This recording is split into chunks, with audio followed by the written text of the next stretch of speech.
questions. Questions orales. The member for Thornhill. The Prime Minister spent weeks parading around the country and promising Canadians he'd, quote, spend less. But the guy who was supposed to give us fiscal restraint dropped an 8% spending hike, after promising he'd cap government spending at 2%. A big broken promise and a $500 billion spending bill without an actual budget. He called himself an Ottawa outsider, but he's picking up pretty quick on the ways of old Liberal Ottawa. Businesses and households across the country spend their money and live within their means. Why can't the Prime Minister do the same? Minister of Finance. Mr. Speaker, I'd like to thank my colleague for the question. In fact, we have more good news, Mr. Speaker, for Canadians. In fact, Statistics Canada just announced this morning that the Canadian economy grew by 2.2% in the first quarter, Mr. Speaker. This is a plan that is working.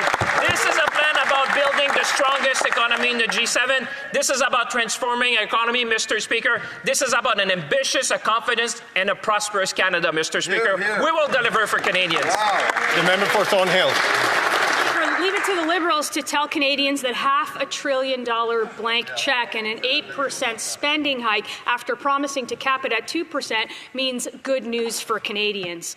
A request for a $500 billion blank check isn't a plan. It's the exact opposite. And so far, the plan is the government wants to send $1,400 per Canadian family for consultants, for government consultants. He said they cut it by $7 billion. Instead, they increased it by $6 billion. If the Prime Minister is the man with a plan who you want to hire in a crisis, then why does he need to hire so many families? Minister of Finance.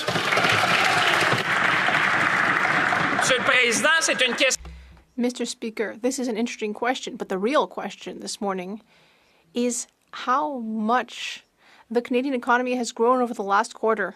And the answer, 2.2%, much higher than economists' predictions. So when you have a plan to grow the Canadian economy, to make it the strongest in the G7, to transform our economy, to have an ambitious and prosperous country, Mr. Speaker, well, that's what Canadians have asked for, and that's what we're delivering.